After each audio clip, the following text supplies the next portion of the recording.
Hello everyone and welcome to another episode of Orthodox Banter with Boyan. I'm the Boyan in question, and today we will be answering a tweet by Joel Webben. Do not attack this person.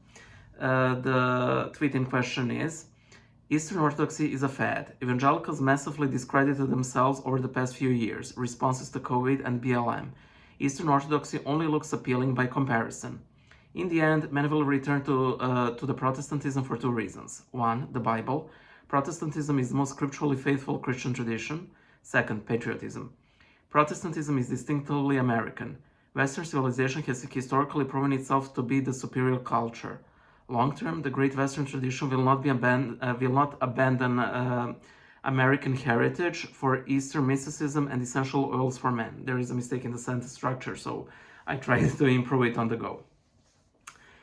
There's a lot to unpack here, and by the way, if you came here thinking that I will simply go, no, it's not a fad, yes, I will attack all of the mistakes that he makes with his assumptions in this tweet. However, there are some positive assumptions that he makes about Orthodoxy as well, and I hope to dismantle these in order.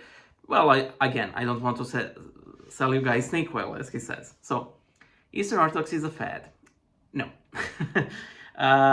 It was some 10 to 20 years ago that I read that Orthodoxy is Christianity's best kept secret. And I've also read that Islam, as it is now, the horrific killing type of Islam, will eventually crumble because it will not be able to respond to the onslaught of information. Because in ages past, you could easily keep all the questionable parts of Islam hidden in Arabic, in hadiths, and so on. However, now that everything's out in the open, you have huge issues with it. And the similar issues are faced by evangelicalism. However, this is a massive opportunity for Orthodoxy. Orthodoxy is not a fad, it's only that now people are starting to discover what it is.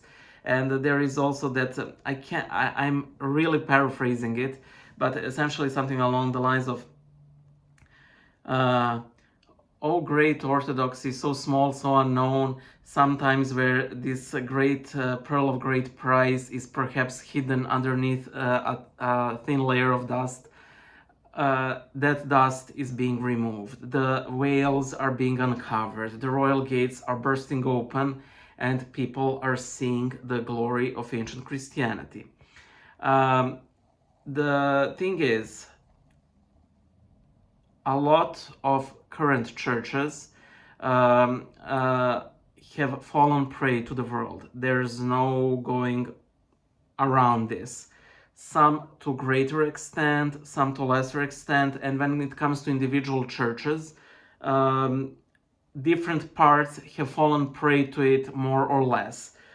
Sometimes it's something as seemingly benign as not using solemn music, but using popular, show tunes.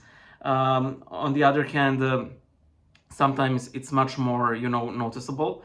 I'm using my laptops here, sorry, so if you see my gaze going down, I'm trying to unlock it with my face.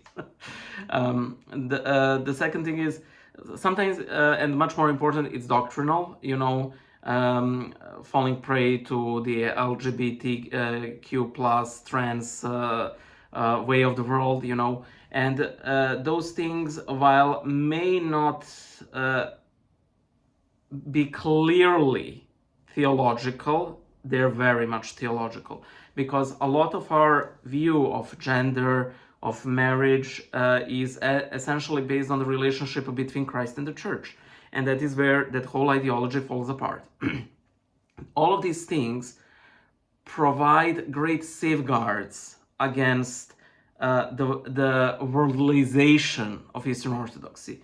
And let us not even get into the beauty of Orthodox worship. Some people might say, oh, well, it's so pretty, so you're only converting because of that. Well, it's essentially what I've said in my better reasons to convert. A bad reason to convert becomes a good reason when people go deeper, and thus it improves their understanding of Christ, So, and let us be honest here. Orthodox worship is our reflection of our view of Christ. We do not penalize Christ. We do not turn him into a body. Yes, he is a friend, but he's not a body, and that is where a lot of issues stem from these, Western cultures.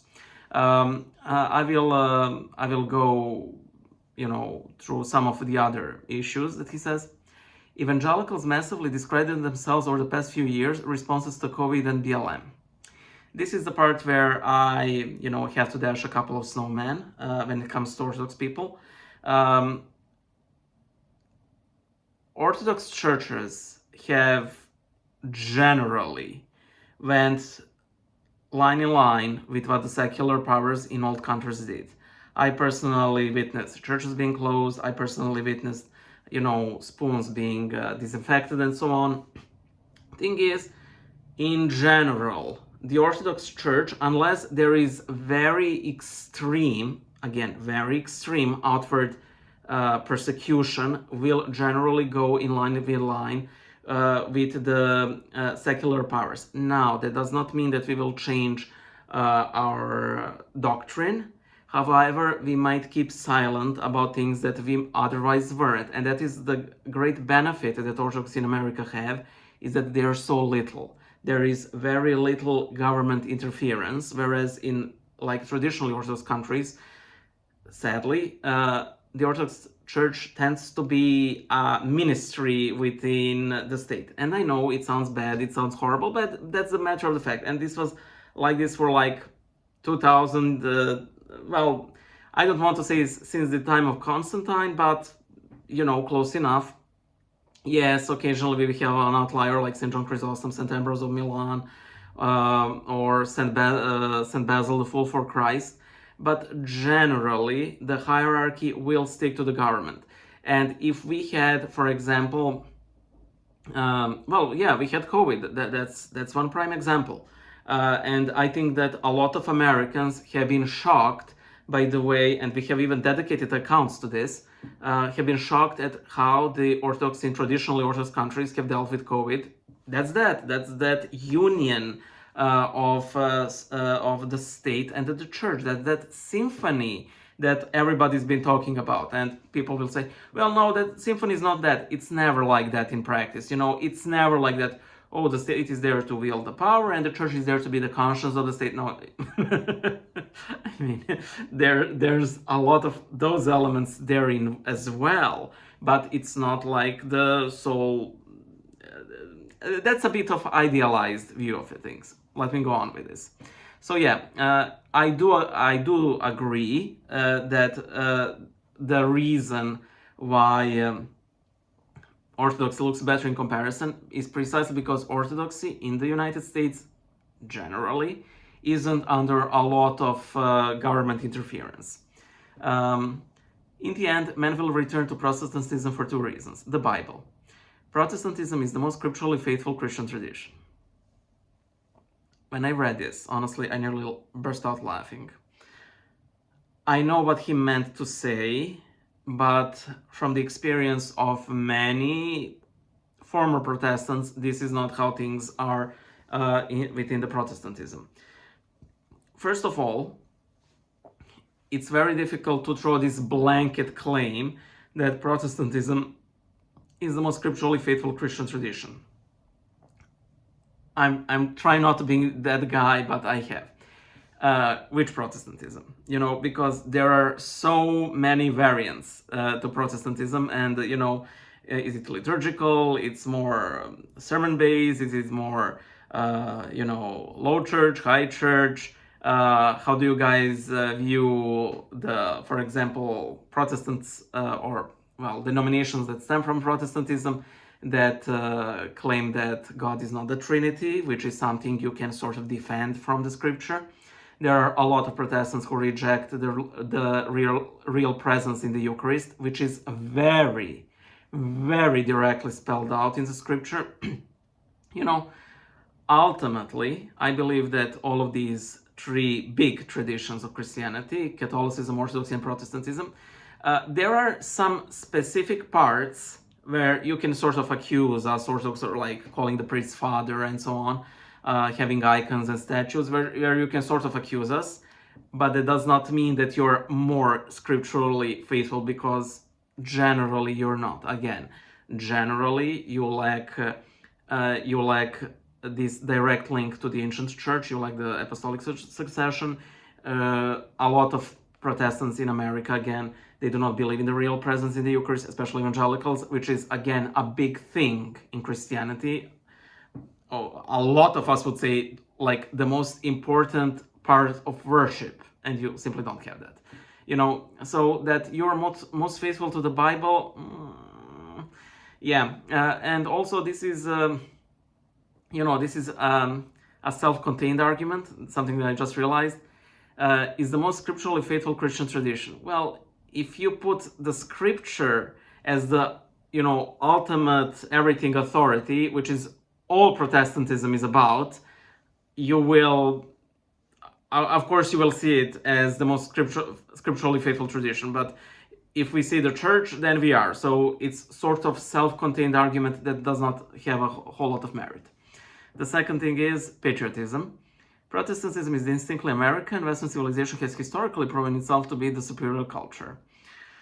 There's a lot to unpack here. And I think that different cultures have proven themselves to be rather, well. I mean, Chinese culture, Japanese culture, these Eastern cultures have survived for a very long time.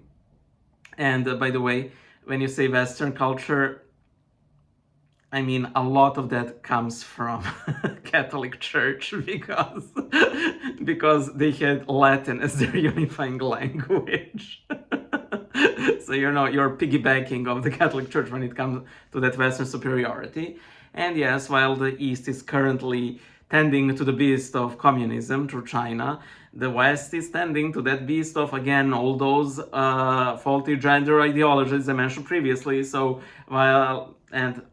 again, what does superior even mean in this case? Beauty is subjective, and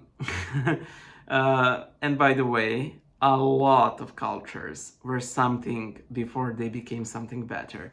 Like, God knows how many pagans were like, well, Rome was built by our great gods. Well, it wasn't built by them now, How can you abandon Zeus for this Jesus guy? Here's how, ditch the statue to the flames, and so on and so forth. So yeah, the good thing about Orthodoxy is that it will absorb all of these good things from American culture. It will ditch those that are not well, and from the practice known by, in general, by Orthodox in traditionally Orthodox countries, things survive, even Christianization. So don't worry, you will have your trick-or-treating or 4th of July parades or what have you, So don't worry, they're not going away, they will remain very distinctly American, So there's that. Don't worry. America can only get better the more Orthodox people become. However, a warning to the Orthodox, and I will make a separate video on this, we should never become complacent at the seemingly growing numbers of Eastern Orthodox.